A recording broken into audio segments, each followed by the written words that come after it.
Today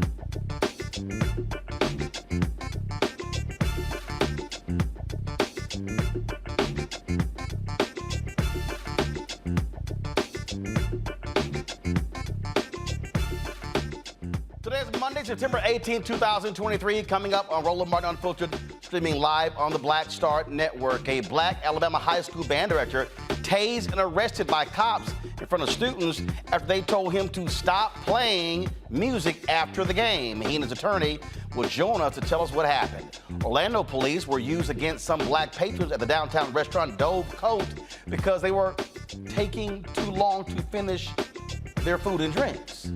We'll talk to two of those who got kicked out.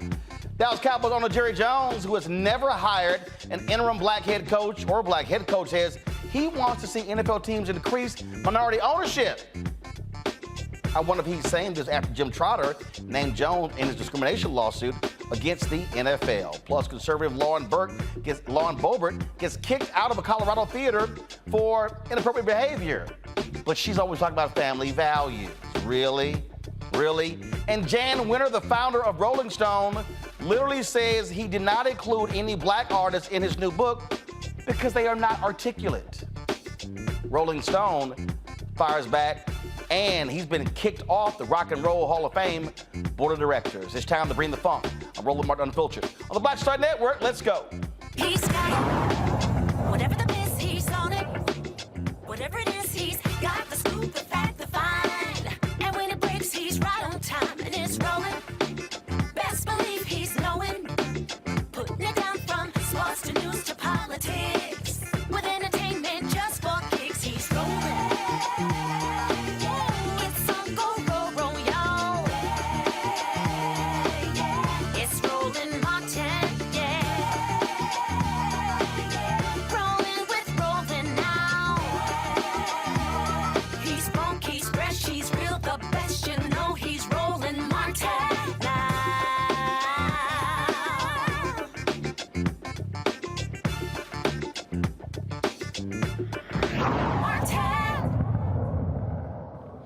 Folks, if you go to an HBCU game or even a black high school, there's a thing called the fifth quarter, and that's typically when the bands of both schools are playing music, sort of competing against one another. Well, in Alabama, that's what they were doing. And then police said they were trying to clear the stadium. They ordered both of the bands to stop playing music. One of them did, but then one of them did not. This took place on Thursday, where a high school band director was allegedly tased. He was tased and arrested for refusing to stop playing. Birmingham's minor high school band director, Johnny Mims, was tased by officers and faces disorderly conduct, harassment, and resisting arrest charges for not stopping his band from playing after the game. Johnny Mims and his attorney, Wanda Lynn Govan, join us right now. All right, so glad to have both of you here. So Johnny, walk us through. Game is over. Bands are playing. Is this common practice for your band and the opposing band? Hi, Roland. Yes, this is a normal practice for bands, and it's across the country, for bands to get together and play, tunes after the game. A lot of the parents and fans of bands, look forward to the opportunity because there's opportunity to showcase just the bands at that particular time. And we were just doing what is just customary for bands to do around the country. So how many songs normally are played, and how long do y'all normally play? It depends. It depends on the two directors of both schools. Usually they'll get together and they'll be communicated ahead of time of how long that would be. A normal song will last no more than maybe 2.5 minutes. I would say 3 minutes is really pushing it.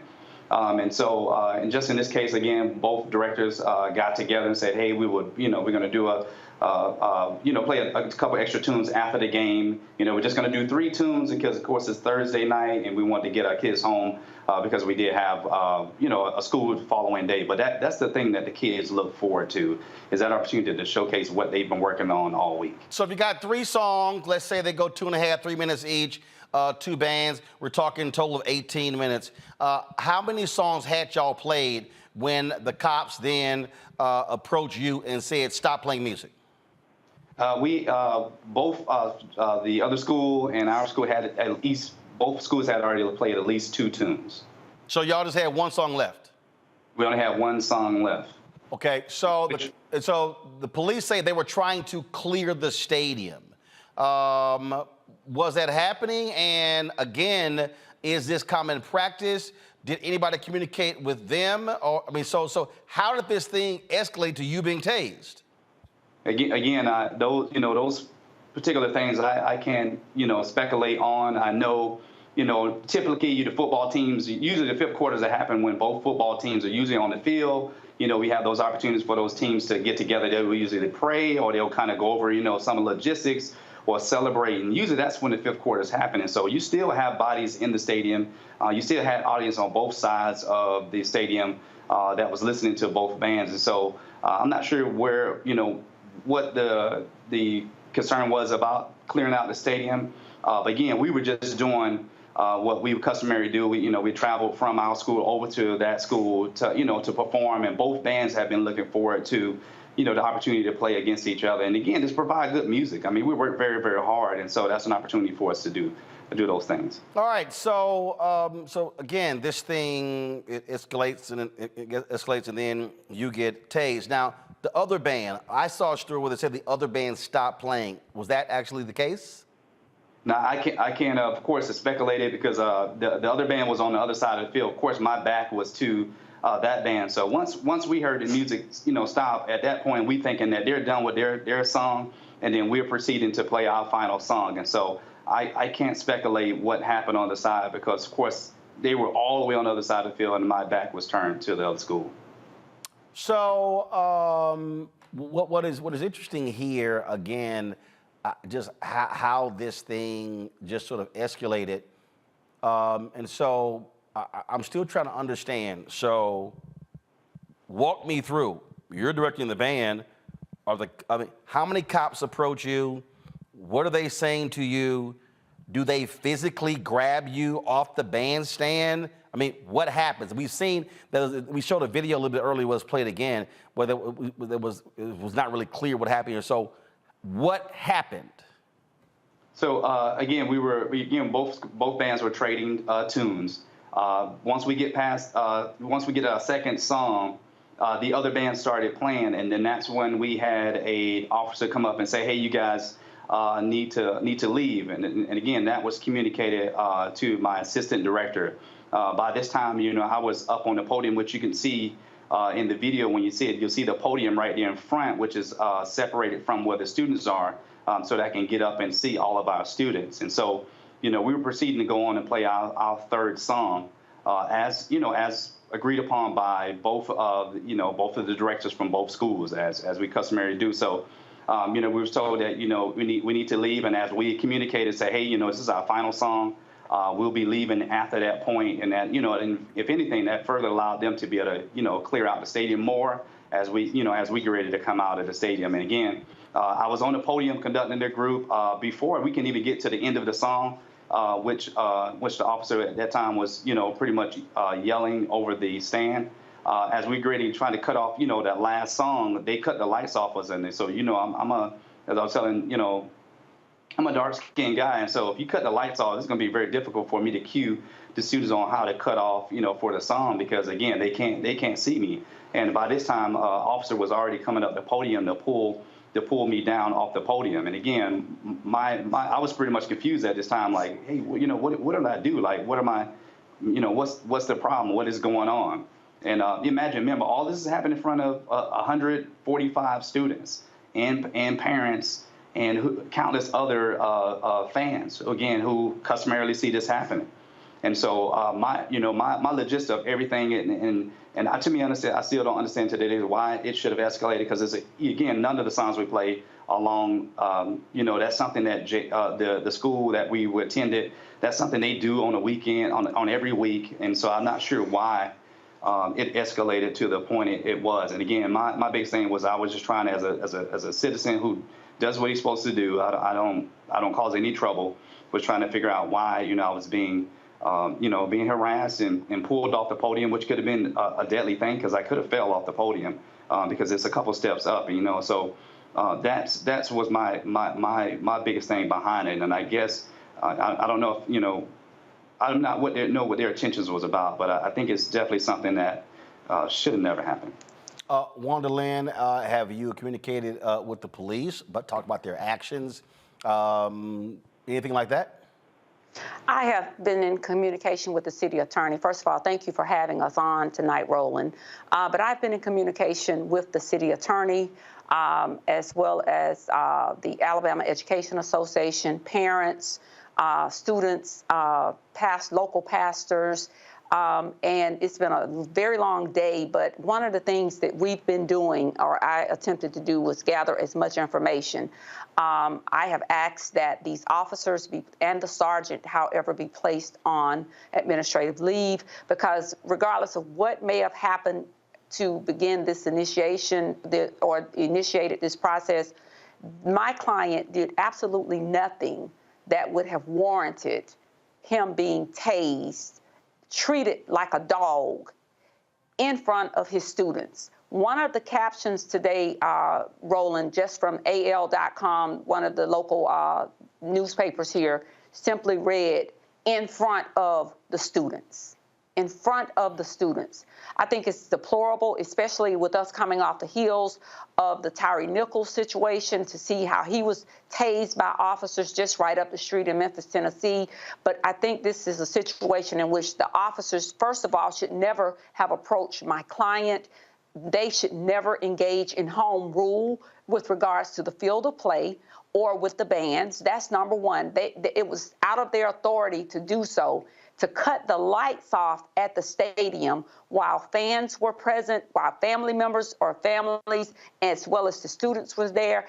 And I just couldn't even imagine being in that situation on last Thursday. I feel that my client's rights have been violated, and we're going to pursue further actions against the city of Birmingham. But I do believe that these officers should be placed on administrative leave effective immediately. But is there a standard procedure, for this? So, for instance, you have athletic leagues that regulate games along those lines. I mean, how do you make sure that this doesn't happen again? That way you leave it up to an officer. So I understand band directors making a decision, communicating beforehand. But to me, if this is common practice, it should be established that just like the game is 4 quarters, if you're going to have this, it should be established that after the game, the bands are going to engage in 3 songs each. It won't last total more than 20 minutes. That way you don't have these subjective decisions by these cops. Are you going to propose that be clearly stipulated by the school district? Absolutely. Absolutely, because the band directors had already communicated in this instance, number one. They had already made the decision to have the 5th quarter. But my concern, Roland, is the actions of the officers, the excessiveness of the process. They should have been in a position on last Thursday to bring about a point of de-escalation. This right here was an overreach by those officers to purposely handcuff my client, tase him multiple times, basically throwing him to the ground. He ultimately ended up at the hospital. This was a matter of the police of Birmingham, police officers and the police force of Birmingham overstepping their bounds. This has never happened before, and it never should have happened this time, but I wholeheartedly agree with you. There should be standards that are written and put in place, but I am more concerned about the violation of home rule. There was no life, limb, or anything as a matter of in jeopardy with regards to public safety. This is bad policing 101 here in the city of Birmingham, which has one of the highest crime rates, murder rates in the country. We just lost a Birmingham firefighter who was killed in the line of duty at the fire station. They've not yet identified the person who's killed them. Every day, Birmingham has 3 or 4 murders per day. Here now, it's become such a common thing that the mayor doesn't even speak on it anymore. Nobody even talks about it. But yet you would take this man, a learned professional in his craft, and basically tase him to the ground And to the point, he has to be taken to the police officer. It is an embarrassment to the sport. It's an embarrassment to those who participate in the craft of being in the bands. We all know that's what the fans come to the game for most of the time, to hear the music, to see the kids, or whether it's on the collegiate level or what have you. But this instance right here, you've seen the video rolling. You've looked at it enough. I will go tomorrow and look at the body cam. But this, regardless of what happened, what are you charging him with? You should charge him with what you first stopped him for, and that's not a part of the charges. And the reason why is there was no justification for it. All right, then. Well, we follow the case to see what happens next. Wanda Lee and Johnny, we shall appreciate it. Thanks a lot. Thank you. All right, folks, got to go to the break. We'll be back on Roland Martin Unfiltered right here on the Black Star Network. You're watching on YouTube. Hit that like button, folks. Also, become a member of our Bring the Funk fan club. Your dollars are critical for us to do the work that we do. Send your check and money orders to P.O. Box 57196, Washington, D.C., 20037-0196. Cash App, $RM Unfiltered. PayPal, R Martin Unfiltered. Venmo is RM Unfiltered. Zelle, Roland at RolandSMartin.com. Roland at RolandMartinUnfiltered.com. We'll be right back. Next on The Frequency with me, Dee Barnes. Producer, writer, and activist Drew Dixon joins us for an honest conversation about Black women and trauma, right here on The Frequency on the Black Star Network. I'm Deborah Owens, America's Wealth Coach, and on the next Get Wealthy, you'll meet Jandy Turner, who took her love of sports, expanded her network, and created a thriving business. I settled on developing a golf event planning business, which in and of itself has been very viable for me. One of the things that I've learned from producing hundreds, if not thousands, of golf tournaments is that business gets done on the golf course. All on The Next Get Wealthy, only on Black Star Network. When you talk about blackness and what happens in black culture, we're about covering these things that matter to us, speaking to our issues and concerns. This is a genuine people-powered movement. There's a lot of stuff that we're not getting. You get it, and you spread the word. We wish to plead our own cause. Too long have others spoken for us. We cannot tell our own story if we can't pay for it. This is about covering us. Invest in black-owned media. Your dollars matter. We don't have to keep asking them to cover our stuff. So please support us in what we do, folks. We want to hit 2,000 people, $50 this month, raise $100,000. We're behind 100,000, so we want to hit that. Y'all money makes this possible. Check some money orders. Go to P.O. Box 57196, Washington, D.C., 20037-0196. The Cash App is $RM Unfiltered. PayPal is R Martin Unfiltered. Venmo is RM Unfiltered. Zelle is Roland at RolandSMartin.com. This is Essence Atkins. Mr. Love King of R&B, Raheem Devon. It's me, Sherry Shepard, and you know what you watch. You're watching Roland Martin Unfiltered.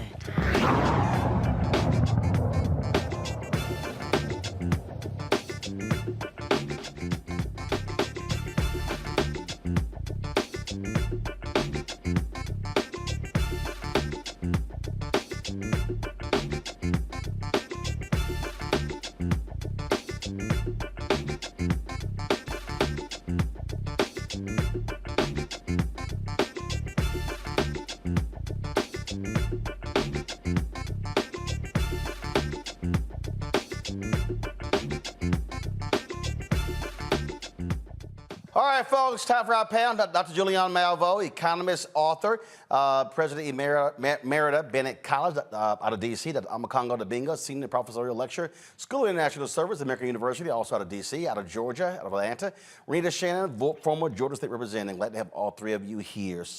We talk about this constantly, Amakongo, and what I'm trying to understand is from the cops perspective, it was Bain's plan. You tase a band director. I'm just trying to understand, is it that serious to literally physically take down a band director and tase them because they were playing music? And the short answer, the quick answer is absolutely not. And this is what happens when we continually have issues, situations where law enforcement, police officers are interacting with people just doing their basic work. Their police should have no involvement with any school activities. I mean, if you're there, in terms of breaking up things like a fight or something like that, like a brawl that breaks out or something, but, interacting with the band director like that, he said he could have hurt himself because when the lights went out and the stage that he was on, and as that article said that the lawyer talked about, in front of the kids.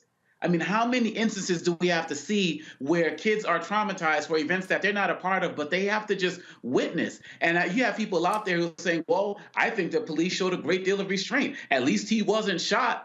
Like, is that supposed to be our standard right now? The guy, we got to walk away. We got to walk away without a bullet in our spine, and we just want to call it today. Dave, these officers need to be held responsible, and I don't know if there was a situation where the police were already there for security or if somebody called the police in, but these interactions with officers and people, Black people in particular, just doing their everyday job, not robbing a store, not, getting in a fight and arrest, just doing their everyday job. This is where we are seeing serious instances that could have turned out a lot more violent than this. So I'm going to sit there and say, yeah, I'm glad he wasn't shot, but that's not my standard. My standard is officers behaving properly and not traumatizing our children. They have to come back to school this week and deal with this and be in fear over something that should have never happened. I guess for me, Julian, if you're the cop, you're like, again, this is how I still look at it. We've given you an order, stop playing, we need to clear the stadium. And you ignore the order. And we've told you, hey, we've already told the other band, stop playing, we have to clear the stadium. Now, if the band director wants to keep playing, that's when you the cops, you go, y'all hold on one second. When his ass get done, he getting arrested. And then that's what you do. You politely say, you disobeyed police orders. We told you multiple times. You chose to ignore us. You're under arrest. You do it very calmly. No need to tase, any of that. Now, that's on him. Roland, first of all, there's an issue of context. The brother said that the lights went out. That meant that the people could not see him.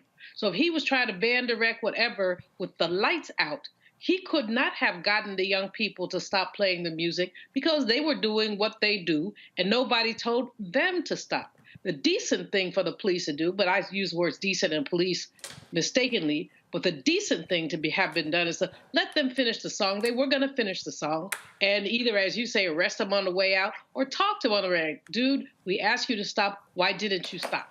And he could then have said, it was dark, I could not direct my band, and they could not see me. These police have a bad habit of jumping to conclusions, especially when Black people are involved. There's no such thing as the, quote, benefit of the doubt. There's no such thing. And I'm trying to place myself in that stadium. At the end of a game, there usually is a fifth quarter, especially in the South where they love their bands. And so people continue to play. They wind down. They're not going to stay there all night. It was indeed a school night. So what was the harm of letting them finish? And I'm just thinking about what else was going on. Have people really been clearing the stadium? Usually after a game, you and I both know, people sit around and they chitty chat. Oh, they beat their butts or whatever. No one is rushing out of the stadium. They're moving in an orderly, probably slow fashion. And what's wrong with that? I think these police officers totally overreacted. And the sister, the attorney, they should be placed on immediate administrative leave. There should be an investigation. And as Owakongo has said, these are young people who have been traumatized. They saw their leader essentially humiliated, essentially tased and taken to the hospital. What should they hope would ever happen to them? Well, see, the thing for me, Renita, is that, again, when the cops do these things, they end up costing taxpayers not money. And again, if they really felt that he was in the wrong, this is all you got to do. Y'all, just wait. When he get done, we're going to arrest him. This is the thing that I'm constantly saying. Too many cops Because they got a badge, because they got a gun, they escalate. The de-escalation would have been, okay, you want to keep disobeying us. Not a problem. Go ahead and finish y'all little song. I'm going to deal with you in 3 minutes. Now, he could still be upset that he got arrested, but what you haven't done is you haven't tased him, you haven't acted a damn fool, and you did it very calmly, and then you go to court, and it's very simple. Your Honor, DA, whatever, we expressly told him multiple times. Got body camera footage, but that's the thing. Most of these cops, they don't remain calm. They show their asses. Well, and I disagree. De-escalation looks like just letting the man play the song. He should not have been arrested for anything that we... No, that's my point. That is de-escalation. But what I'm saying, though, is... Not de-escalation to have arrested him at all. What I'm saying is the problem is police officers with this attitude of, if you don't do what I say, that in itself is a massive crime, and we're going to use whatever force against you. What was the problem with just letting them play the one song? Process or no process, what should have happened here is police should have said, okay, they asked him to leave, and he didn't. All they had to do was let the school know, because this band superintendent, this band director was from the visiting team, not the home team. So the home team band had already left. So if this really is a problem of them overstaying their welcome, this is something that could have been handled the next day between the two principals to say, hey, we'd like to shut down our field immediately after the game or within 5 minutes. You all overstayed your welcome. Please don't do that again. This is something that did not require any sort of arrest. And it's just even more disappointing to me that once again we see Black police officers being involved in doing the brutalizing, which is exactly what we saw with Tyree Nichols. So I just think that we have to get away from this culture, which is very similar to Jim Crow of, hey, Black people, if you do not do what I say, even in situations where it doesn't even matter, like this one. I mean, it wasn't like the guy was robbing a house. He was playing a song, then we're going to brutalize you and arrest you. Because honestly, I would have been upset even if they had arrested him. Because what is the problem? They're playing a song. This was not some sort of public safety issue where if they didn't leave immediately, people were going to be at risk. It's just escalation for no reason. Yeah, and and again, there's a way you can handle this thing. And a way to handle this thing is very simple in terms of if you do not have an established procedure, if you don't have any of that, it's clear that that's what was needed. It's clear that, you know what, we need to have this so we know how to operate and move in the future. To me, I don't understand it. I don't get why they chose to take this course of action. And it's probably going to cost the city a lot of money. And I'm sure Mayor Randall Woodford is like, what the hell? Why am I having to deal with this nonsense right now? All right, folks, hold tight 1 second. Got to go to a break. We come back. Lots of stuff we want to talk about. Jan Winter, founder of Rolling Stone, showing he's a racist asshole. He literally said that, yeah, I'd include any blacks in my new book because they simply don't know how to articulate.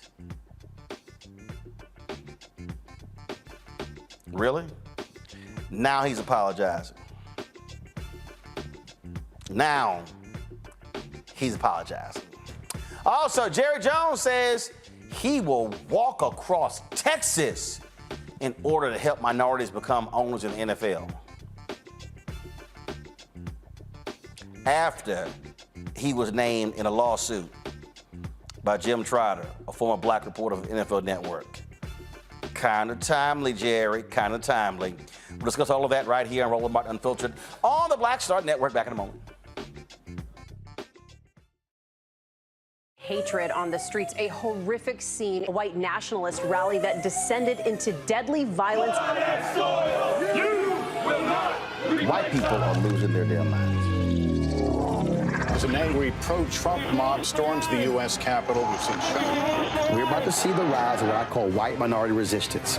We have seen white folks in this country who simply cannot tolerate black folks voting. I think what we're seeing is the inevitable result of violent denial. This is part of American history. Every time that people of color have made progress, whether real or symbolic, there has been what Carol Anderson at Emory University calls white rage.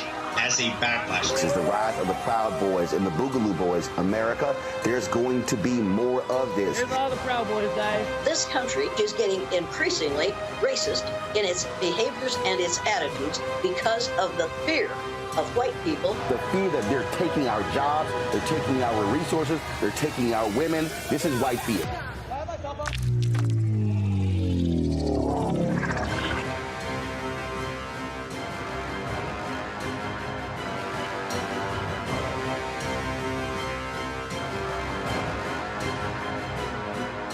On a next, A Balanced Life with me, Dr. Jackie, we're going to be talking about common sense.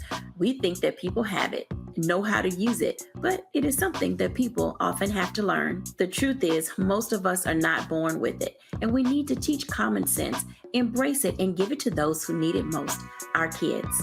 So I always tell teachers to listen out to what conversations the students are having about what they're getting from social media, and then let's get ahead of it and have the appropriate conversations with them. On a next, A Balanced Life with me, Dr. Jackie, here at Black Star Network.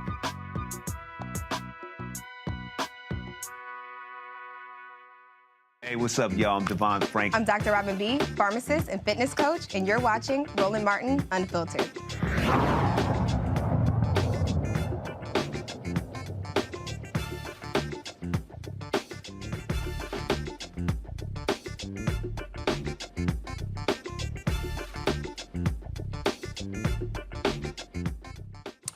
Well, ain't this timely? Dallas Cowboys owner Jerry Jones, one of the owners named in Jim Trotter's discrimination lawsuit against the NFL, now says that, you know what, there should be more minorities who are owners in the NFL.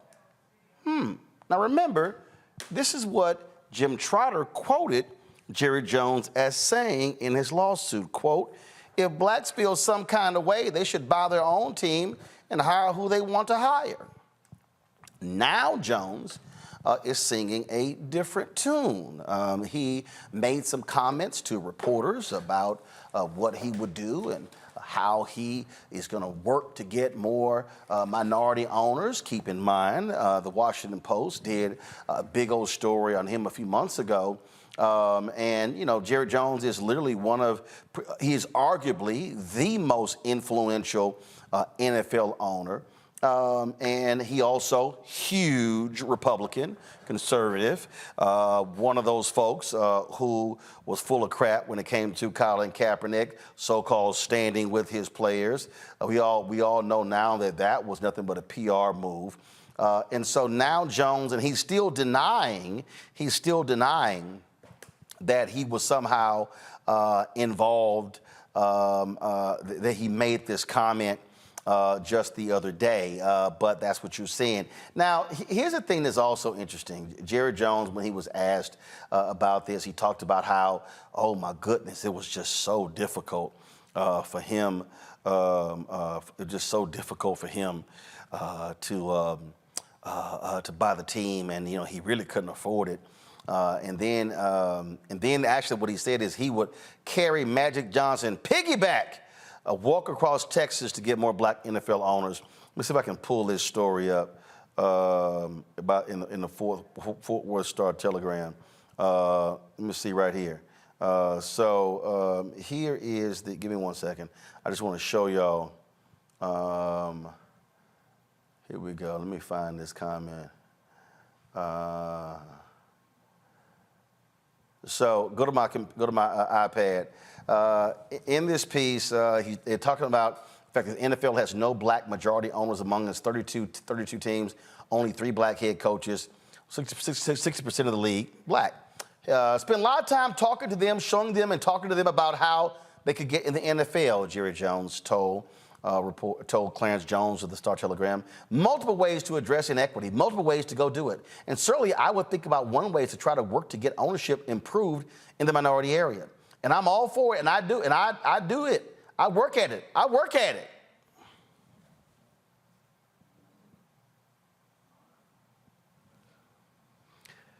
First of all, this quote don't make no sense whatsoever. Don't make any sense whatsoever, okay? Makes no sense. Now, again, this is the article. Go back to it. Jones understands the financial hurdles that have impacted blacks from gaining ownership, most notably the rising cost of NFL franchises and league rule that a majority must put down 30% of the cost. Nobody got in on a wing and a prayer any more than I did, and I really couldn't afford it. But I got into it, and as we look and see, we do see the qualified potential buyers out here that can get involved, and that's one way. You know the financial hurdles for everything that's gone up, but percentage-wise, there are qualified people out here. If they aren't here this minute, they're on their way because that's what's happening in this country. And many of the people that recently have gotten involved in the NFL might not have been able to do it 20 years ago. So continuing to share thoughts and ideas with other people about being involved and from the ownership is something that I can speak to. He brings up Magic Johnson. Of course, he was a part of the Washington Commanders ownership. He goes, quote, Magic is a great ambassador, and I carry him piggyback to get him in the NFL. Jones says it's very important to have continued dialogue and discussions about diversifying the NFL's ownership rules, ranks, and believes his comments to Trotter were misrepresented. It's very important. We want that. We work at it. Really, that was the intent. My intent when we were talking, and I regret that with Jim, I really do, because he's a friend. I love the National Football League. I love football.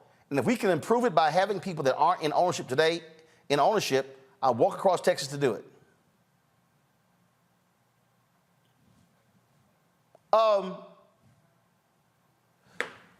Julian, anybody reading those comments, listening to those comments, would likely say, that's some bullshit. I'm working at it. No, I really do. It's important.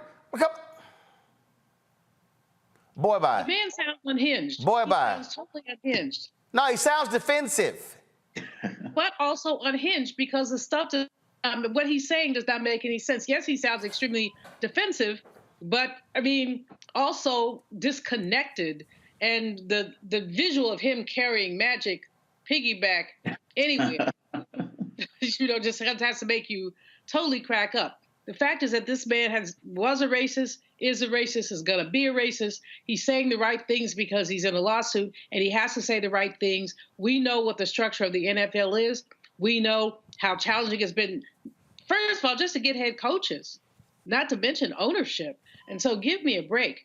If they want to do something from an economic perspective to make sure that there is African-American ownership, there are a number of things they could do.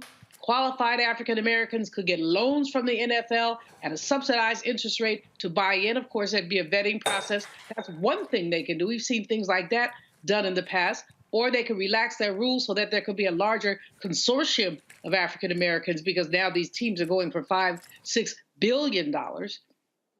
You know, when he says it's going to happen soon, he's waiting for the black billionaire, and the black billionaire may not want to be the one to spend his money on an NFL franchise. I mean, some of y'all go crazy over the NFL. I don't give a whatever.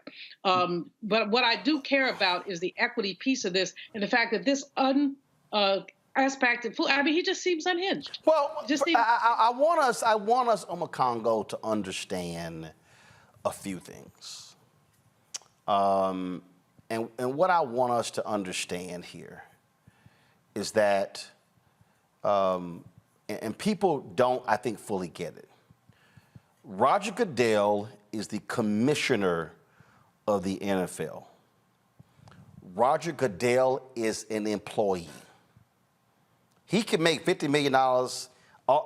He is an employee. The people that run the NFL are the 32 owners. Yep. And what Jerry is trying to do here, and this is key, Jim's lawsuit talks about not just ownership. Jim's lawsuit talks about lack of black executives in the NFL, lack of black executives at the NFL network. And so, and this is why I want people to understand, don't fall for the banana in the tailpipe. Jerry wants us to now reverse field and go, oh, here's what Jerry is going to do for owners. The quote that Jim quoted him was, if y'all want to see some changes, go get your own owners, and then they can go hire who they want to hire. Mm-hmm. So Jerry knows there are not going to be any black NFL owners. He knows this. Y'all, the Commanders, the Broncos, NFL franchises are now going for $5 and $6 billion. Let's just say $5 billion, okay? You got to put up 30%. That means you, black man, black woman, you by yourself, you got to put up or show $1.5 billion. Yep. He knows the game. Nah, Jerry, you don't want to deal with what Jim talked about is y'all are unwilling to hire black people as team presidents, as general managers, as heads of player personnel, as head coaches, and in the front office of the NFL.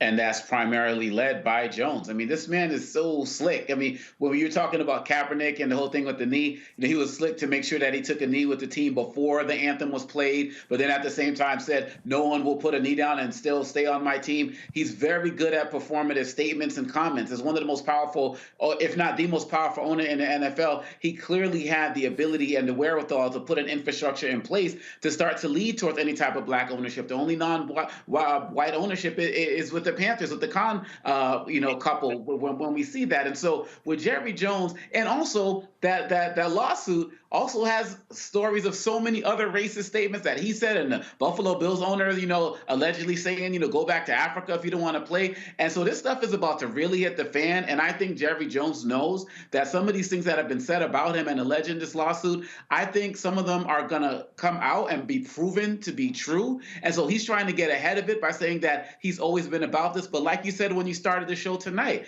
never had a black coach and never had, the leadership at different levels. So he has never been about it, but he understands in our society now, especially after they found him in that rally, back in the days in the civil rights movement, he was on the wrong side of that rally. He's been very good at putting out little snippets that he knows the media is going to run with, because most of these networks are not doing in-depth conversations and in-depth fact-checking on calling out his entire history. He could have been put a system in place for black ownership, but he knows that this will rule the day for a few days, a few hours. We're not going to let it go, but he knows that the main folks, ESPN and all of these guys, they're going to let it go. But I'm glad this lawsuit is out, because a lot of these people are finally being called out for so many of their racist tendencies for decades, probably led by Jones.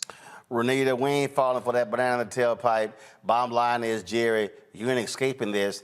First of all, Khan's the owner of the Jaguars, not the Panthers. But two, the reason he can't escape this, they can't force Jim Trotter to go to arbitration or mediation. They want this to go to court. They can do it with coaches and players. They can't do it with Jim Trotter being a reporter for the NFL Network. Well, and so I don't support the NFL because there's just too many problematic things about the NFL that I just can't bring myself to support the NFL. But y'all correct me if I'm wrong on this. I seem to remember about a decade ago where the cost of purchasing or buying into an NFL or owning an NFL team was not what it was today. And so there were actually black people who had the money and could qualify to purchase these teams, and they were just not being let in for some reason that, was not being actually told to them as to why they were not being allowed to purchase. Did that happen or no? Because that's what I thought I remember. No, that wasn't the case. No, because even then, could nobody black afford to get an NFL franchise? Okay, because his comment really just sounds kind of condescending, where he's saying, well, some parts of it, he's saying, well, there's black people who are working up to this amount who might be able to afford it. And then, of course, the carrying Magic Johnson on his back, piggyback.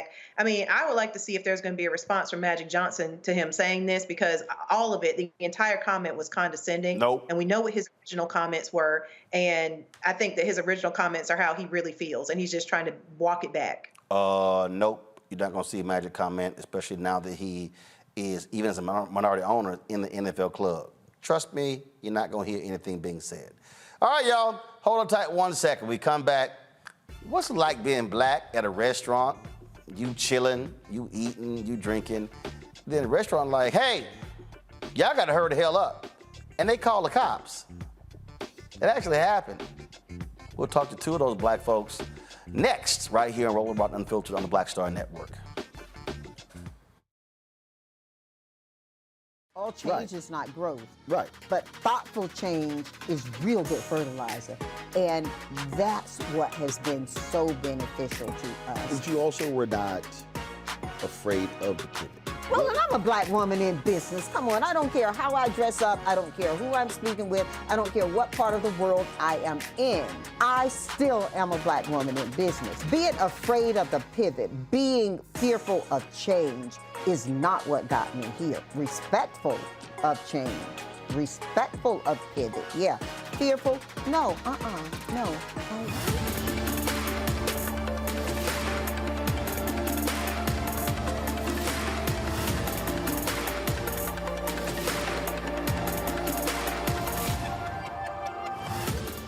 Next on the Black Tape with me, Greg Carr. What do Deion Sanders, a lawnmower, and the phenomenon of invisible labor all have in common? They're all now part of, shall we say, a colorful lore at our historically black colleges and universities. Our Master Educator Roundtable convenes to explain it all as we explore the good, the bad, and the downright ugly of one of Black America's national treasures. That's next on the Black Table, right here on the Black Star Network. I'm Faraji Muhammad, live from LA. And this is The Culture. The Culture is a two-way conversation. You and me. We talk about the stories, politics, the good, the bad, and the downright ugly. So join our community every day at 3 p.m. Eastern and let your voice be heard. Hey, we're all in this together. So let's talk about it and see what kind of trouble we can get into. It's The Culture, weekdays at 3, only on the Black Star Network. Hey, it's John Murray, the executive producer of the new Sherry Shepherd Talk Show. This is your boy, Earthquake. And you're tuned in to Roland Martin Unfiltered.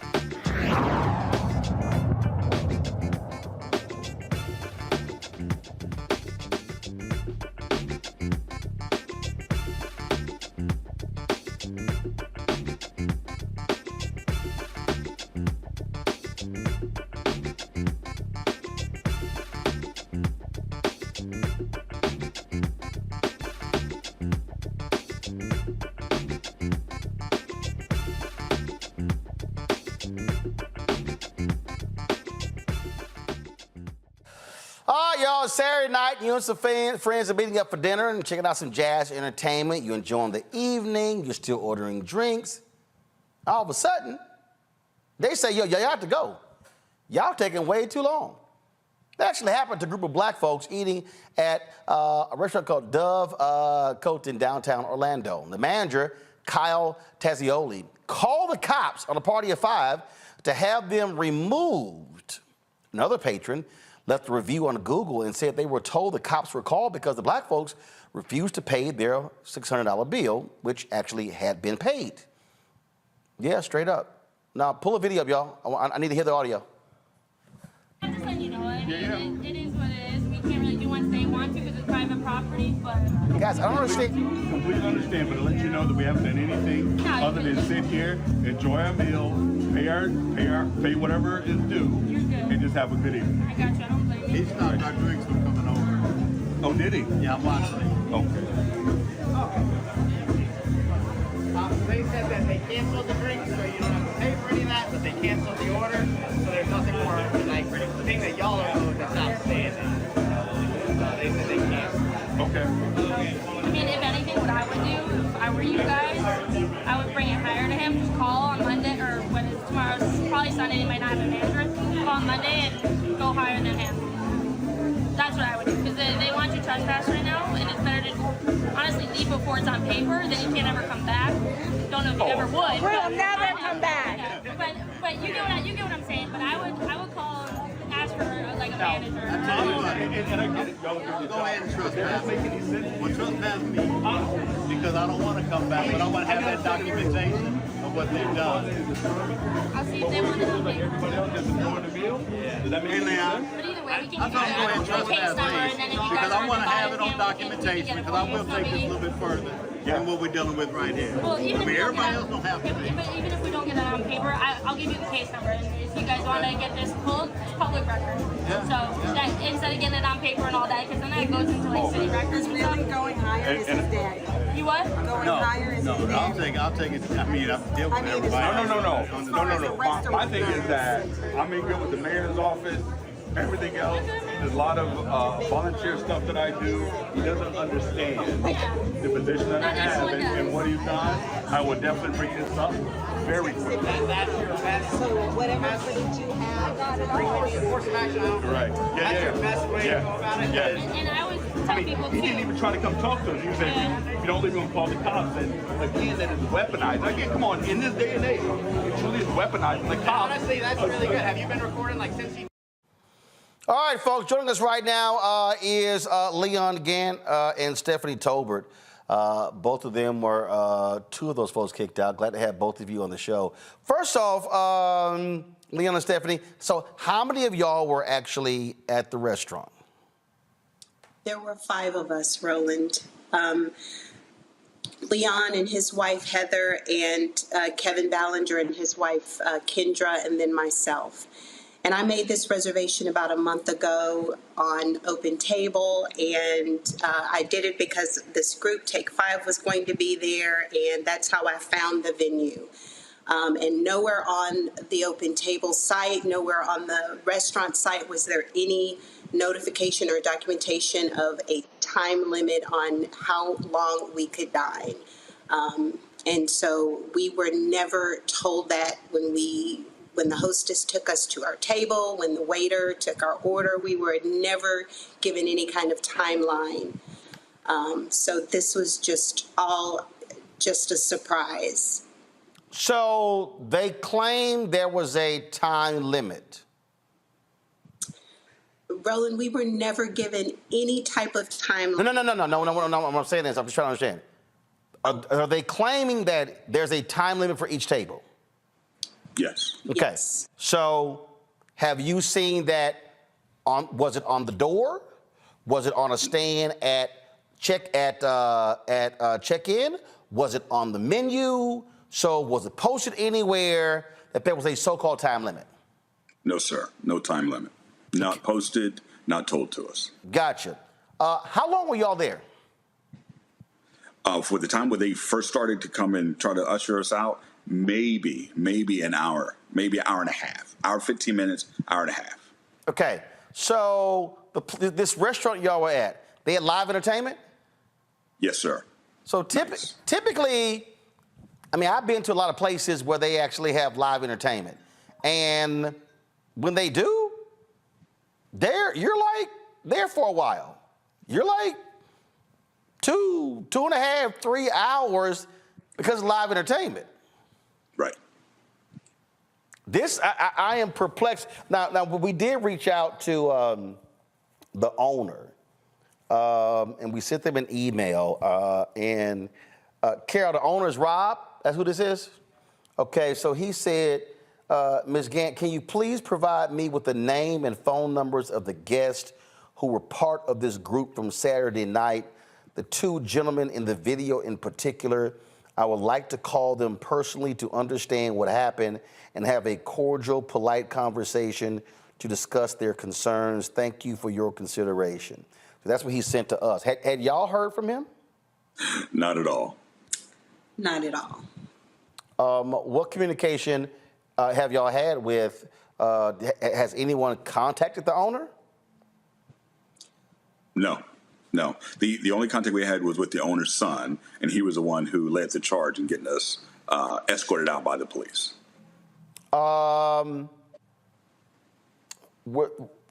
So were y'all actually escorted out? Well, I can tell you this, Roland. The police were very cordial. They were very nice. They even said to us that we will walk out first so that it doesn't seem like we are escorting you out. However, because this is a private organization, we had to leave. But they were very nice. They said that we will walk out first, so it doesn't seem like we are actually escorting you out. I'm just, I mean, again, and let me be real. Look. I know of some restaurants that are extremely busy, where they have reservations, and they flip those tables. And I know some places, like I say, that are highly successful restaurants that actually do this. But what's crazy to me is for a manager to say this, and you literally have it nowhere posted anywhere, and it seems as if you just sort of made it up. And the other thing is this here. There are date stamps on receipts. When those waiters put orders in, there's a time stamp on it. So y'all are able to show from the moment an order was placed and to when you get your receipt, how long you were there. Yes. Yes. What's your plan going forward? I can tell you this. First of all, it's an honor being on your show. So thank you very much for covering this. What I have done, I reached out to some of the contacts that I have here in Orlando, and they're giving me a list of attorneys that I'm going to contact.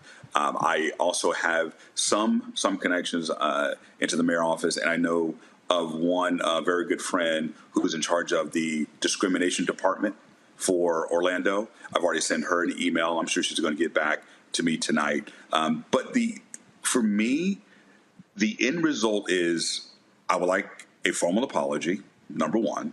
I would like our money returned. And then, because I have my mom here, and I was talking to my mom about, again, she grew up in Alabama and Jim Crow, and explaining this to her. And she was like, you know what, they really just tried to take your dignity. So what is the price of your dignity? And really, there is no price on that. But I truly, I want to make it painful for them. For, again, you're talking about 5 professionals, 4 of them Black, successful, and just that humiliation, embarrassment. And later we found out that manager's son went around and told everybody that we were being escorted out because we couldn't pay our bill. So wow. Yeah. It was just very humiliating, Roland. I mean, at the end of the day, when we walked out to wait for the valet for the car, there was another family that had been approached by the event coordinator that they needed to leave as well. And we didn't get them on camera, but so this isn't something that was just isolated to us. There were some other Black families that were impacted, and they were celebrating their dad, the husband's birthday. It was just no excuse. Again, we deal with these stories all the time, and unfortunately, this is what I always say, it is the reality of what it means to be Black in America. Keep us apprised of this case and what happens next. And our Carol, my producer, will be sure to forward y'all Rob's email and phone number, the owner, so y'all can have that conversation. Awesome. Roland, thank you very much. I appreciate the time. I appreciate it. Thank you so very much. You know, Renita, this is, I mean, we do these stories all the time. And it's just, and this is what people don't understand. It's hard being Black in this country, and you just trying to go enjoy a meal and some damn jazz, and you still got to deal with some BS. Absolutely. The point you're making is a point that everybody should see from this, which is that Black people in society always have to be on guard. You can't even just go out to dinner and enjoy jazz music because you run the risk of being put out of a restaurant because you are Black. This also makes the point of why Black media is so important. I'm glad you're covering this story because I have not seen this covered by any other news outlet. And if it were not for this show, I think a lot of people would not be even aware that this had happened. And you heard the two, the folks who you were just interviewing, they said that another Black family was put out. So this is like a pattern. I think kudos to the police. They handled the situation exactly the way that they should have. They did not escalate. They understood that, you know, they should not have been called out for this, and they tried to keep things very fair, giving them the opportunity to make sure that they were not even embarrassed by this incident. And so I think that, you know, the point you made earlier about with there being live music, when you have live music, that encourages people to sort of hang around, and that turns your restaurant into a little bit of a hangout place. And so nothing about this story really makes any sense as to why they were asked to leave, because typically restaurants that have a time limit of how long you can stay, they tell you that up front when you make the reservation. They tell you that when you sit down. And as you heard from the guests, they said that they were not informed of any of that, and we know why they were asked to leave. Congo. This is going to escalate for many reasons, but one of the things that I'm thinking, because it's Florida and what's going on in the country, like the brother said to the cops, in this day and age, this is what you're doing. This is, you know, Ron DeSantis stand, right? And people are going to take advantage of this to add to their propaganda machine. They're going to say, oh, we're pro-police, we're pro, you know, they're going to take this to a level that it doesn't need to go to because they have nothing else to stand on. And that's why it's really important that we are covering this, because they're going to need our support. That media machine, those politicians down there, I'm assuming that the owners of this restaurant are kind of well connected with these types of people to feel like they can get away with something like this. So yeah, I applaud the police, but I also applaud that group of 5 people in keeping their calm in situations like that, because like you said, being Black every day in America, we deal with so much, and sometimes we just had it, and we know what the consequences can be, but it's just too much. And so they kept their composure in that particular situation. I'm very happy that the right cops showed up.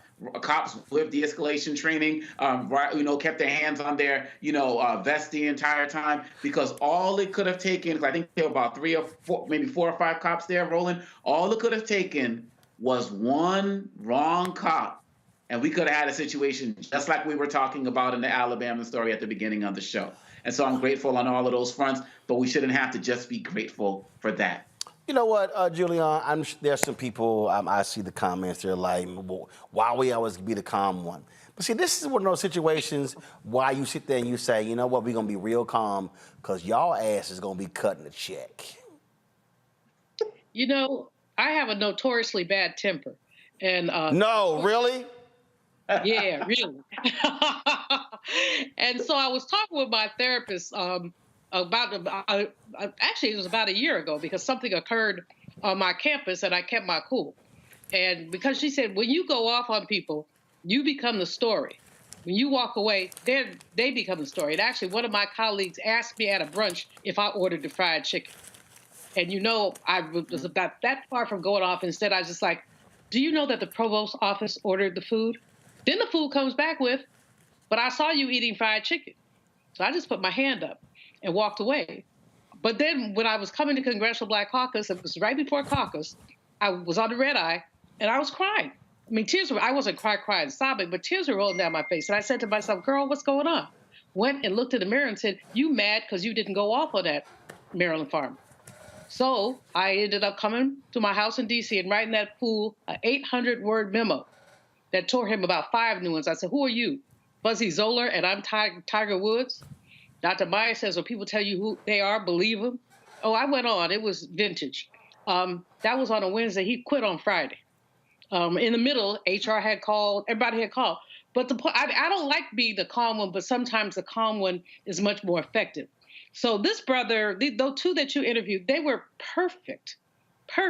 But these are Black professionals who are used to going out on the town, listening to some music and just kicking back. I've been to restaurants that have a time limit, but they tell you when you sit down, the next seating is at 8 o'clock, which is y'all got to be up out of here in a few, by 7:45. But they tell you, you don't just pull that like a rabbit out of a hat when you think there are too many Black people in the restaurant that day. I hope the brother, and I like the way he's going about it, very orderly. I hope that he sues. I hope that he gets, here's something ironic though, Roland, real quick. This very restaurant, they tried to shut them down a couple years ago, and they filed for discrimination with the city. They said they have been discriminated against when for some reason, some zoning reason, they were trying to be shut down. So they know discrimination. They've experienced it and they have chosen to practice it. And not only shame on them, but with anybody in Orlando, don't go there no more. This is a perfect boycott opportunity. Yep. Oh, absolutely. And I think that, and this is one of those things, and let me remind people, y'all have heard me quote this on many occasions. If people would actually go back and read or listen to Dr. King's speech on April 3rd, 1968 at Mason Temple, Dr. King said point blank, we are not going to patronize places that do not respect us. And remember, Dr. King also said, remember he said, Jesse, what did you call it? We're going to redistribute the pain. So everybody who's listening, I want you to understand what that phrase, redistribute the pain. So for the black folks who were sitting at that table, who had to suffer the indignity, when you hit them in their pocketbook, and then when you tell other black folks, don't show up here, and then when you force them to apologize, you have now redistributed the pain. So to Julian's point, when we talk about lashing out, I get lashing out. I get when you're angry and you're ticked off and you want to jack somebody up. But there are also other times when you sit there and go, y'all don't worry about it, we good, because y'all ass is gonna be paying. Mm-hmm. See, it's real simple.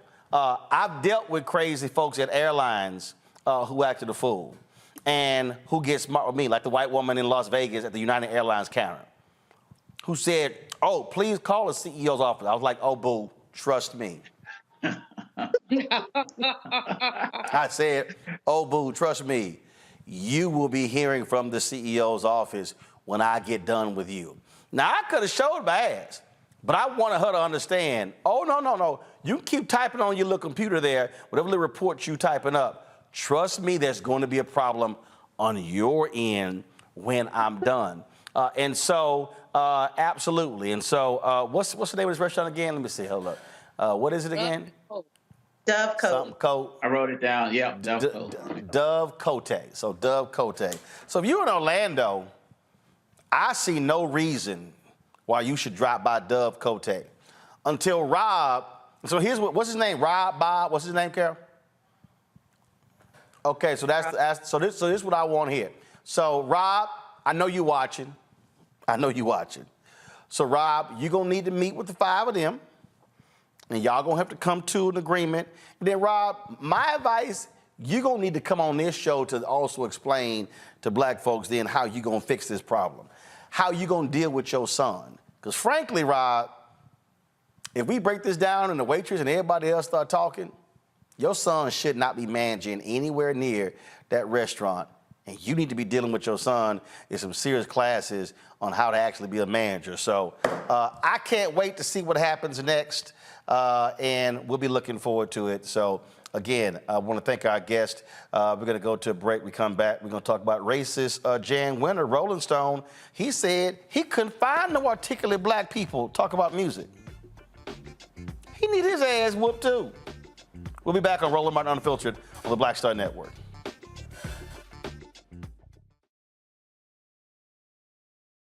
I'm Deborah Owens, America's Wealth Coach. And on the next Get Wealthy, you'll meet Jandy Turner, who took her love of sports, expanded her network, and created a thriving business. I settled on developing a golf event planning business, which in and of itself has been very viable for me. One of the things that I've learned from producing hundreds, if not thousands of golf tournaments is that business gets done on the golf course. All on The Next Get Wealthy, only on Black Star Network. On the next, A Balanced Life with me, Dr. Jackie, we're going to be talking about common sense. We think that people have it, know how to use it, but it is something that people often have to learn. The truth is, most of us are not born with it, and we need to teach common sense, embrace it, and give it to those who need it most, our kids. So I always tell the teachers to listen out to what conversations the students are having about what they're getting from social media, and then let's get ahead of it and have the appropriate conversations with them. On a next, A Balanced Life with me, Dr. Jackie, here at Black Star Network.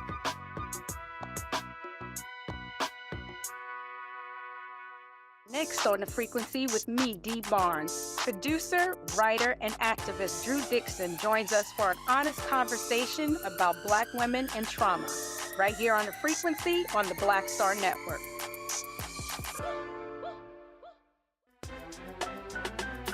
I'm Faraji Muhammad, live from LA.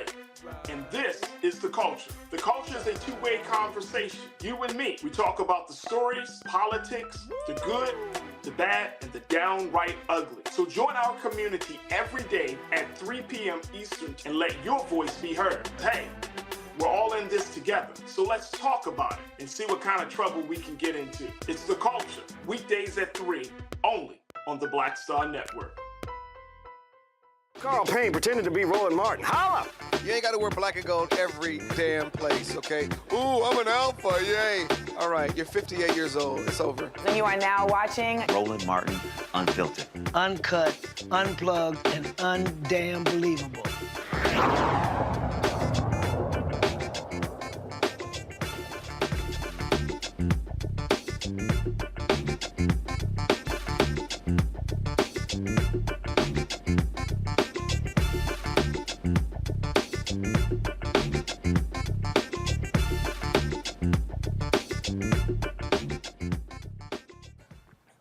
If you're wondering, how could some people so-called be down, but then show they some racist assholes? All you gotta do is wait for them to start talking. So the founder of Rolling Stone magazine, considered the Bible of the music industry, Jan Winter, has a new book coming out where he talks about some of the best musicians of all time. The book is called Masters. It highlights the contributions of only white male artists. Now, Winter was interviewed in the New York Times about his book. And this is actually what he said to the New York Times. Black and female artists just don't articulate at the level of their white male peers. Now again, the 7 musicians, keep it right there: Bono, Bob Dylan, Jerry Garcia, Mick Jagger, John Lennon, Bruce Springsteen, Peter Townshend. Now, the reason that's interesting, that particular list right there, especially Peter Townshend, because my man got some history. My man got some history. He's with the Who, and he's made some interesting comments, in the past. Go back to that list again. Pull it up. I mean, first of all, he talked about articulate. I don't know about y'all. I don't understand shit that Bob Dylan says. Now, I don't understand anything about Dylan. What about Dylan talking about? So I don't know how I can call Bob Dylan articulate. Because I'm just letting y'all, hey, maybe it's generational. People talk about the greatness of Bob Dylan. I ain't got a single y'all know how I feel about music. I ain't got a single Bob Dylan song on my phone. Because I don't know what the hell he's saying. So I'm just trying to figure out how Bob Dylan is so damn articulate. That's just me. Well, y'all, things moved real fast against Jan Winter. First of all, again, this story blew up big time. Folk began to talk about it. Now y'all know Jan issued an apology. It came today. But he was removed from the Rock Hall of Fame leadership after those particular comments. You can go to my iPad right here. And so I'm talking about, y'all, he got removed with the quickness. This was Saturday. Jan Winter has been removed from the board of directors of the Rock and Roll Hall of Fame Foundation, the Hall said Saturday, a day after his comments were published in the New York Times. Yep. They were like, yeah, player, you got to go. They said, you got to go. In fact, I want to read the full quote because we only had that quote. I want to read the full thing. So come on, go back to my iPad.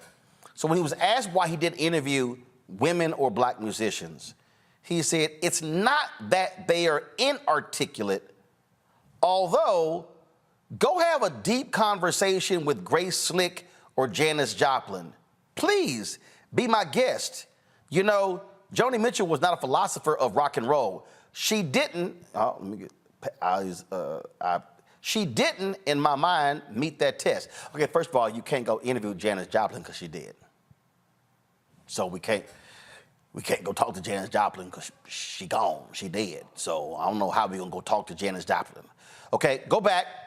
He goes, of black artists, you know, Stevie Wonder, genius, right?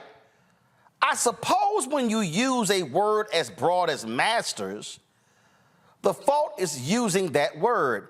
Maybe Marvin Gaye or Curtis Mayfield.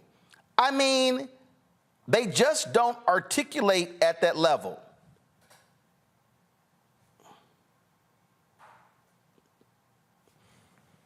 So he's saying that a Marvin Gaye or a Curtis Mayfield or even a Stevie Wonder, you couldn't consider them masters of the craft? Okay, back to my iPad. Winter, through his publisher, apologized.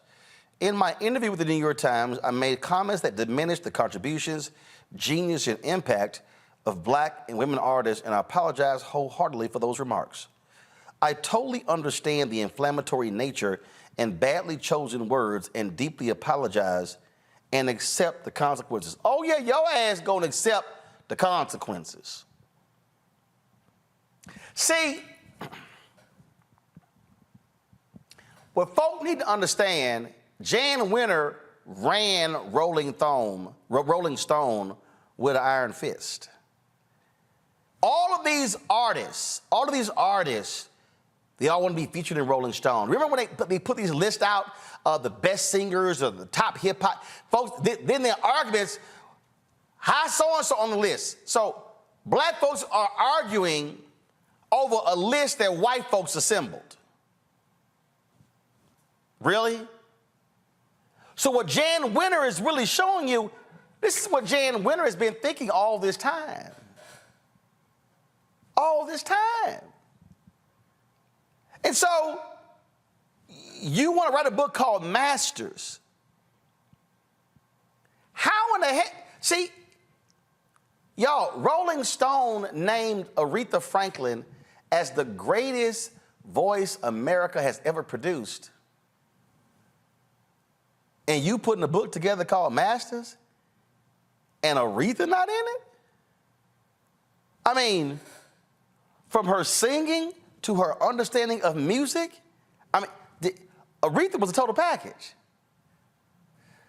But see, now I need people to understand when we talk about music and how other people are determining greatness. See, those of you who are watching, understand something here. Now you begin to understand why you didn't have an appreciation for Little Richard, for Chuck Berry,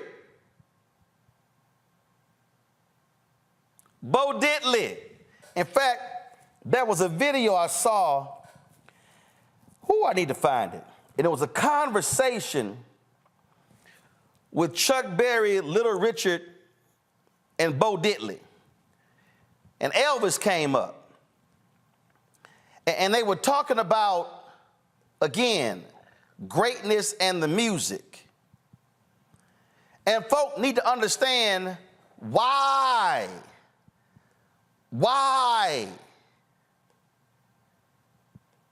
Elvis was called the king of rock and roll. Because you had white folks who were deciding that. And they were not going, even black folk created all of this stuff. They were never going to give black people the credit for them being geniuses. And Jan Winter makes this comment. Y'all find that clip for me. I'm still looking for it as well. In fact, y'all might have remembered when Little Richard was at the Grammys. And this actually happened at the Grammys in 1988. Watch this. They take everything I get, they take it from me. He can't get that, though.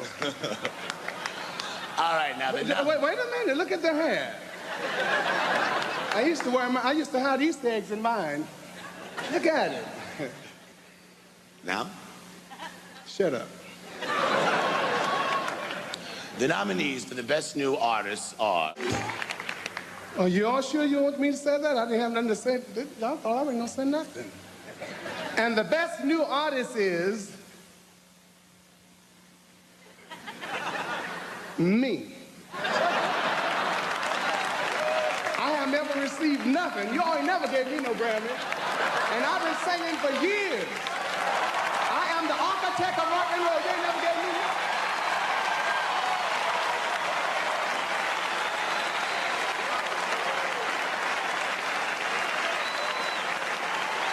And I am the originator. And I still say, woo!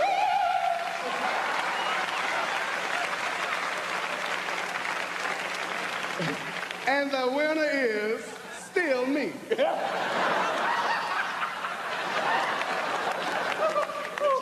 Good morning.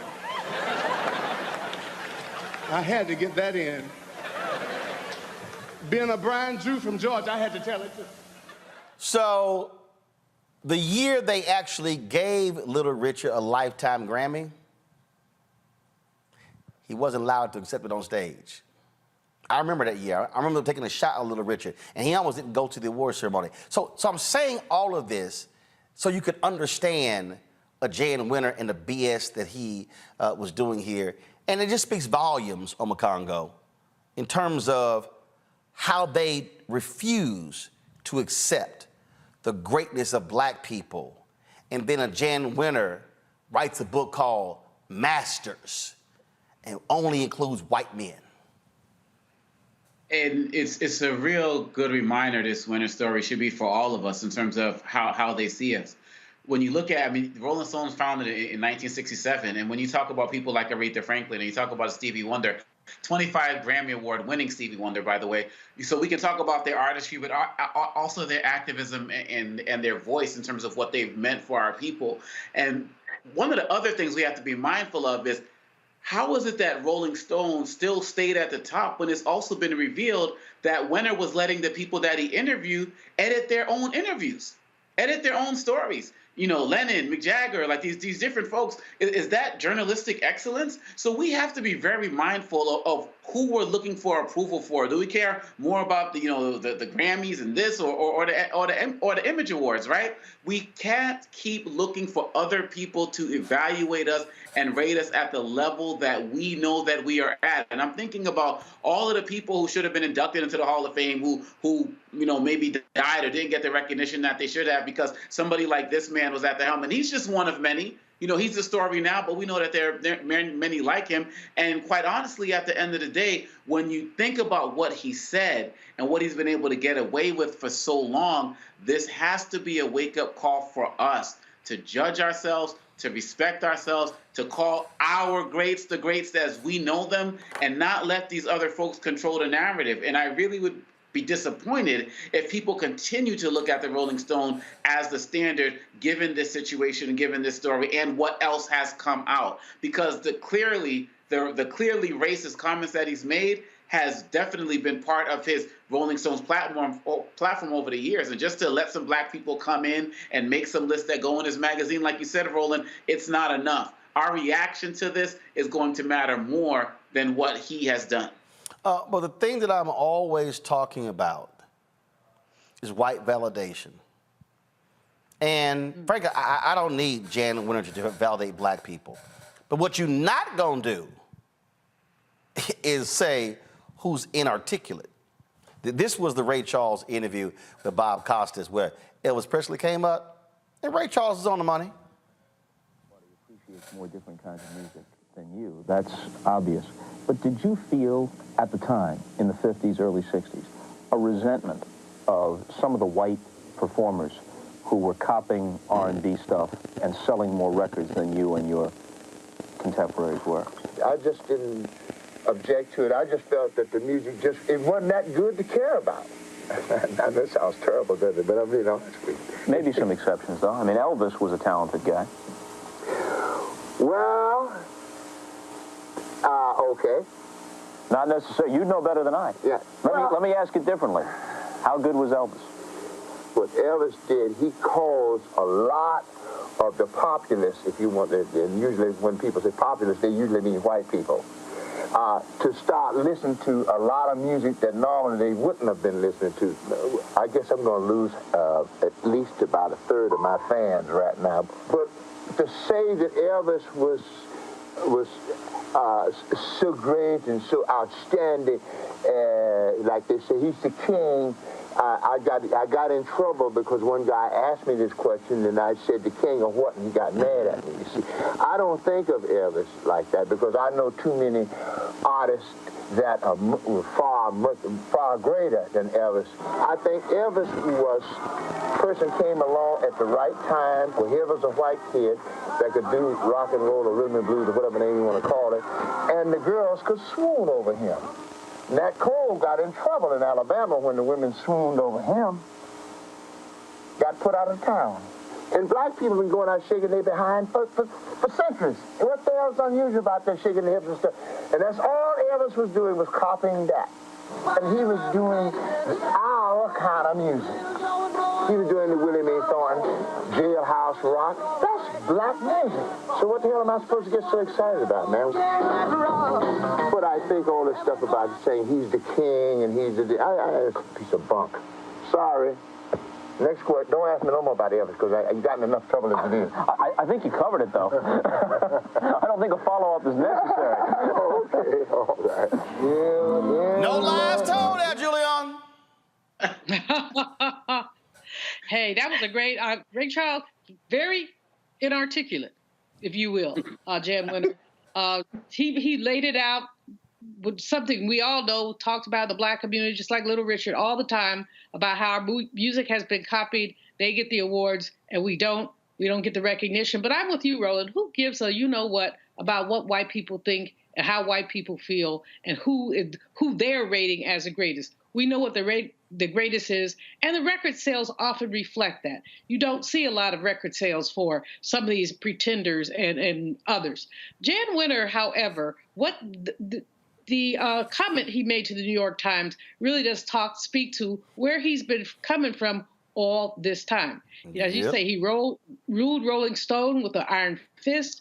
He determined which writers were published. He determined who was interviewed. He chose who to lift up and who to ignore. And now he's telling us why. Because he didn't think much of black people or women. Now, white women need to have something to say about this as well, because how dare he, kind of put down these white women who I happen to think of as relative icons. Again, Aretha be my goat. So many others. Nina Simone, my goat. Of course, that's not rock and roll, but that's just truth and truth. But in any case, he's shown us who he is. And Doc Meyer always says, when people tell you who they are, believe them. And so the Rock and Roll Foundation acted appropriately and swiftly, and he does not need to be associated with anything that has anything to do with rock and roll. I don't believe in cancel culture, but I believe in silencing fools, and he has proven himself to be a fool. Before I get this final comment, I did find the clip. This is Bo Diddley, Little Richard, and Chuck Berry. And if you thought Ray Charles was lit, check these three guys out. You know, the only song song that I ever tried to sing of his is Maybelline. I get first the Cadillac up on the hill and that. And then you let it go on up the hill by itself. No, it went. Woo! We came along, the whole thing changed. All of a sudden, we became a no-no. What is this? This is devil music. Well, I say this. It was still a little Jewish boy that got it over the country with Alan Freed, my favorite brother. Amen. He still got it over the country, and he did a good job. I love you, Alan! Oh, Alan! See, because it wasn't anything that we were doing so wrong. It was just that people were so slow You were black. to accept change. You was black. Tell him again. Will you tell him, man, again? You was black, and they didn't want that black image over their kids. You was a hero. Well, see, but and your kids was looking up to you, and they didn't want their kids looking up at kids? What kids? They didn't want the white kids looking up at this big old greasy black guy out of Georgia, out of Mississippi, or out of Chicago. They want their kids to see a little smooth white boy looking pretty and on duty and looking Rudy, you know. And so here's a black guy out there singing and screaming and beaming and screaming. They said, no, no, no. The thing here, Renita, is very simple. Again, it is the denial of the greatness of African Americans. And then when you put it in a book form, then it becomes it's Jan Winter, then it becomes the ultimate voice.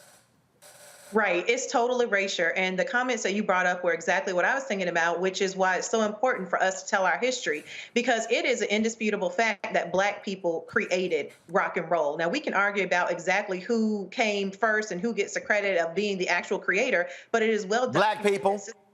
Sister, but I'm saying three people specific, like no matter how you slice it, it's Black folks. Because Sister Rosetta Tharpe, who sang gospel music, was the first person to come along with an electric guitar and play those types of chords, which led to Little Richard being able to play those types of chords and putting it to secular music. And then along came Chuck Berry. So we can argue about which one of them are the creator, but any way you slice it, it's still Black folks.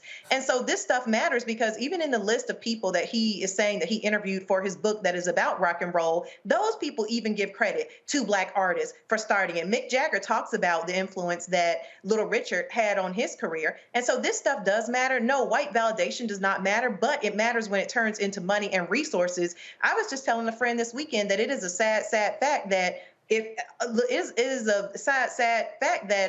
Elvis and Pat Boone actually made more money off of covering Tutti Frutti than Little Richard did. And that's insane because many people may not know the voice of Pat Boone, but people know what Elvis sounds like and they know what Little Richard sounds like. Now you just imagine the song Tutti Frutti as we all know it with Little Richard singing it, the creator of that, and you imagine Elvis singing that, and there's absolutely no comparison. But those two made more money than he did. And so this type of erasure is just completely wrong. And I just think that his comments were so disgusting looking at the history of where rock and roll came from. And you're absolutely right. All right, folks, that is it. I appreciate it, Julian, Amakongo, as well as Renita. Thank you so very much.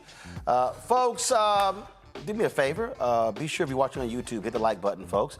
Again, that impacts the algorithm, so we appreciate if y'all do that. Support us in what we do. Download the Black Star Network app, Apple phone, Android phone, Apple TV, Android TV, Roku, Amazon Fire TV, Xbox One, Samsung Smart TV. You can also, of course, send your check and money orders to support us. Send your check money order to P.O. Box 57196, Washington, D.C. 20037-0196. Cash App, $RM Unfiltered. PayPal, R Martin Unfiltered. Venmo is RM Unfiltered. Zelle, Roland at RolandSMartin.com. Roland at RolandMartinUnfiltered.com. And of course, be sure to get a copy of my book, White Fear, The Browning of Americans Making White Folks Lose Their Minds. Available at bookstores nationwide. Download the audio version on Audible. Folks, that's it. I'll see you tomorrow right here on Roland Martin Unfiltered on the Black Star Network. Have a great one. Holla! Folks, Black Star Network is here.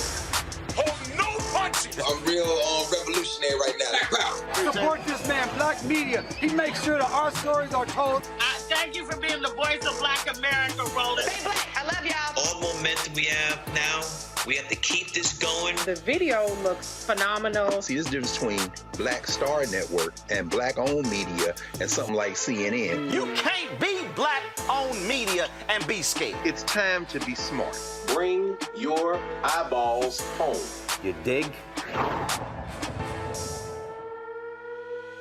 Pull up a chair. Take your seat. The Black Tape. With me, Dr. Greg Carr, here on the Black Star Network. Every week, we'll take a deeper dive into the world we're living in. Join the conversation only on the Black Star Network. Hi, I'm Dr. Jackie Hood Martin, and I have a question for you. Ever feel as if your life is teetering and the weight and pressure of the world is consistently on your shoulders? Well, let me tell you, living a balanced life isn't easy. Join me each Tuesday on Black Star Network for A Balanced Life with Dr. Jackie. We're all impacted by the culture, whether we know it or not. From politics to music and entertainment, it's a huge part of our lives, and we're going to talk about it every day right here on The Culture with me, Faraji Muhammad, only on the Black Star Network. I'm Deborah Owens, America's Wealth Coach, and my new show, Get Wealthy, focuses on the things that your financial advisor and bank isn't telling you, but you absolutely need to know. So watch Get Wealthy on the Black Star Network.